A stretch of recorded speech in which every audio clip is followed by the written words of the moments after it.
자, 이어서 들어갑니다. 66번 문제입니다. 자, 오늘은 유치권부터 출발이네요. 자, 옳은 것은 자, 1번입니다. 동시행의 항변이라고 하는 권리, 그리고 유치권이라고 하는 권리는 별개로 존재하는 제도입니다. 둘 다 같이 성립할 수도 있습니다. 그러니까 유치권자이면서 동시행의 항변권자일 수도 있다는 거죠. 그러니까 권리자는 선택해서 행사하면 되죠. 선택적 행사를 할 수 없다. 말도 안 되죠. 틀렸습니다. 자, 그리고 2번 선다 같은 경우는 딱 권리금 딱 보자마자 이거는 결련성 부정되는 거죠. 유치권에 있어서 결련성이 부정되는 채권들이 있지 않았습니까? 권리금, 보증금, 매매대금 채권, 그리고 계약 명의 신탁에서 신탁자가 수탁자에게 제공했던 자금에 대한 부당이득 반환 청구권, 이런 것들 다 결련성 부정돼서 유치권 행사 못합니다. 지금 유치할 권리가 있다, 그러니까 요 선다도 틀렸습니다. 자, 3번입니다. 유치권 목적 부동산이 제3자에게 양도됐습니다. 그러니까 유치권 행사 중이었던 그 물건의 소유자가 바뀌었다라는 거죠.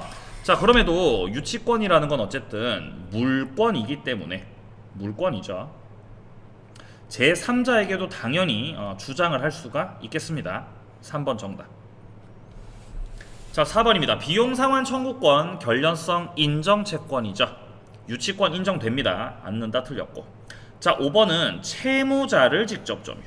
자, 채무자 직접 점유란 단어를 딱 보자마자 이거는 채무자가 목적물을 직접 점유해서 들고 가버리기 때문에 이거는 유치권 의미가 없어집니다. 유치권 성립할 수 있다는 건 틀린 거죠. 정답 3번으로 처리됩니다. 67번입니다. 법률행위 통합 문제네요. 자, 타인 소유 부동산도 얼마든지 매매가 될 수 있지 않습니까? 틀렸죠. 왜냐면 매매 계약을 체결한다는 거는 어차피 약속을 하는 거, 채권 행위에 해당되기 때문에 처분 권한은 필요가 없죠. 틀렸습니다. 2번 정지 조건부입니다. 자, 조건이 성취되는 게 법률행위 효력 발생 요건이죠. 2번 정답입니다. 자, 그러니까 조건이 성취되어야만 비로소 그로써 법률행위 효력이 생기는 것이고, 그리고 원래 이 부관이라고 하는 거는 효력을 결정하는 거죠. 효력 발생 요건 맞습니다. 자, 3번입니다. 사회질서 위반을 이유로 하는 무효, 이거는 반사회적 법률행위 그리고 절대적 무효입니다. 자, 이 무효가 절대적 무효이기 때문에 선의의 제3자는 보호받지 못하죠. 즉 바꿔 말해 선의의 제3자에게도 대항할 수 있다라고 해야 되겠죠. 자, 불공정 법률행위 추인한다고 해서 유효될 수가 없고요. 그리고 5번은 계약 체결된 후에 목적물이 전소됐기 때문에 이걸 우리가 뭐라고 합니까? 후, 발, 적, 불능이라고 하지 않습니까? 자, 후발적 불능 같은 경우는 유효입니다. 무효 틀렸죠? 정답은 2번. 다음 문제 68번 저당권입니다. 자, 저당물의 목적물 소유권 취득한 제3자입니다. 자, 이미 저당권이 설정되어 있는 물건이었는데 그 물건에 대해서 소유권을 취득하지 않습니까? 이 경우 이자를 가리켜서 제3 취득자라고 하죠. 저당권이 설정되어 있는 물건에 대해서 지상권이나 전세권이나 혹은 이 뭡니까? 지상권, 전세권, 소유권을 취득한 이자들을 가리켜서 제3 취득자라고 하고, 제3 취득자들한테는 권리가 있죠. 경락받을 수 있고 대위 변제하고 구상권 행사할 수 있고, 목적물에 대해서 비용 청구했을 때 비용 상환 청구할 수 있죠. 자, 1번 선단은 경매인이 될 수 있다는 말이죠. 맞는 말이네요. 1번 정답. 자, 2번입니다. 저당물에 제3자의 명의로 원인 무효의 소유권 이전 등기가 있습니다. 이때 저당권자가 여기에 대해서 말소 청구를 할 수는 없죠. 틀렸습니다. 자, 가령 갑이란 사람이 어떤 부동산의 소유자고, 자, 그리고 갑이 소유하고 있던 땅에 대해서 을이 저당권자다라고 생각을 해보죠. 자, 근데 어느 날 등기부를 확인해 보니까 병이라는 사람의 명의로 서류가 위조가 돼가지고 위조해서 병의 명의로 소유권 등기가 경료돼 있더라는 것입니다. 자, 그렇다면은 이 무효 등기에 대해서 누가 말소 청구를 해야 되는가 라고 물어본다면은 당연히 소유자가 여기에 대해서 말소 청구를 들어가야 되겠죠. 저당권자가 말소 청구를 할 수 없습니다. 자, 만약에 저당권에 대해서 뭔가 침해가 들어갔다면은 저당권자가 말소 청구할 수 있겠지만 지금은 저당권에 대한 침해가 아니라 뭐에 대한 침해입니다. 소유권에 대한 침해를 하고 있는 상황이기 때문에 마땅히 여기에 대한 말소 청구는 소유자가 하는 게 맞겠습니다. 자, 그래서 저당권자는 말소 청구할 수가 없습니다. 자, 2번 틀렸습니다.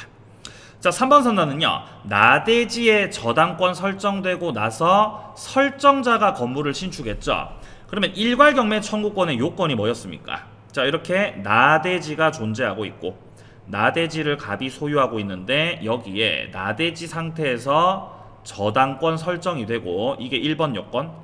자, 그리고 나대지 위에 설정자 갑이 건물 짓고 소유하고 있다. 2번 요건. 그러면 저당권자가 경매 신청을 할 때 토지 건물 소유자가 현재 동일한 상태이기 때문에 일괄 경매 신청을 들어갈 수가 있게 되는 것이죠. 자, 그러니까 지금 나대지의 저당권 설정됐으니까 1번 요건 갖췄고요. 그리고 그 토지 소유자인 설정자가 신축해서 소유하고 있기 때문에 경매 신청 당시 동일인으로 봐야 되겠죠. 그러니까 저당권자가 일괄 경매를 청구할 수가 있겠죠. 없다. 틀렸습니다. 자, 그리고 저당물에다가 이렇게 비용을 지출했을 때 목적물 매각대금에서 그 비용을 받을 수 있는 사람은요, 제3취득자입니다. 제3취득자가 할 수 있는 건데 지금은 주어가 물상보증인으로 나왔으니까 틀렸습니다. 자, 그리고 저당권이 실행으로 매각됐으니까 이거는 목적물 경매가 됐다는 거죠. 목적물이 경매가 들어가면은 그게 뭐 선순위 저당이 됐든 후순위 저당이 됐든 다 상관없습니다. 저당권은 전부 다 소멸하는 게 원칙입니다. 않는 것이 원칙이다. 틀렸죠. 1번 정답. 자, 다음 69번 문제 가보겠습니다. 전세권에 관한 설명으로 옳은 건데 존속기간을 1년 약정했을 때 2년 주장하는 거는 그건 이제 주택임대차 보호법에서 그런 것이고 이 전세를 건물 전세로 놓고 본다고 하더라도 건물 전세 최단기가 1년이기 때문에 1년으로 약정했을 때 전세권자가 2년으로 주장할 수는 없습니다. 틀렸고요. 자, 이번에 전세권 존속 중 전세 목적물이 양도가 됐습니다. 그러면 목적물이 양도됐으니까 이 경우는 설정자 지위가 승계됐겠죠. 그러니까 설정자가 의무를 지는 게 아니라 그 양수인이, 자, 목적물을 산 양수인이 의무를 진다라고 해야 맞겠습니다. 자, 3번입니다. 설정자 동의를 얻지 않고 부속시켰다면 매수 청구할 수 없겠죠. 부속물 매수 청구권은 설정자로부터 동의를 얻어서 지은 건물이어야 합니다. 자, 4번 같은 경우는 지금 법정갱신이 됐죠. 그러면 법정갱신은 법률 규정에 해당되기 때문에 등기 없이도 양수인이든 제3자에게든 전세권 효력을 주장할 수가 있겠죠. 네, 정답 4번이고요. 자, 5번입니다. 전세권 설정된 토지 위에 제3자가 건물을 무단 신축했습니다. 자, 그러니까 토지가 있는데 토지를 가령 갑이 소유하고 있는데 을이 이 토지의 전세권자입니다. 자, 이랬던 상태에서 어떤 제3자가 무단으로 건물을 지은 상태라면은 당연히 토지 소유자 갑은 무단으로 건물 지은 제3자를 상대로 해서 철거 청구를 들어갈 수가 있겠죠. 근데 소유자 갑만 철거 청구를 하는 게 아니고 지금은 이 전세권자가 갑으로부터 토지를 빌린 상태이기 때문에 을도 토지에 대해서 적법하게 점유할 권리가 있는 사람입니다. 그렇기 때문에 소유자 갑뿐만 아니라 전세권자도 이 건물에 대해서 철거 청구를 들어갈 수가 있겠다라는 거죠. 근데 지금 전세권자가 철거 청구할 수 없다고 하니까 틀렸습니다. 정답 4번으로 처리가 됩니다. 자, 다음 70번 문제입니다. 민법 규정보다 임차인에게 불리하게끔 그 약정을 정했을 때 그게 유효인 것은, 자, 이거는 이제 임의 규정을 찾으라는 거죠. 바로 정답 2번입니다. 2번. 임의 규정으로서 특약으로 배제를 하여도 좋다라는 거죠. 자, 나머지 같은 경우는 임차인에게 불리하게 되면은 무효되는 것들이니까 참고적으로 봐두시기 바랍니다. 자, 오늘도 이번 주 고생 많으셨고요. 또 다음 주 건강한 모습으로 만나도록 하겠습니다.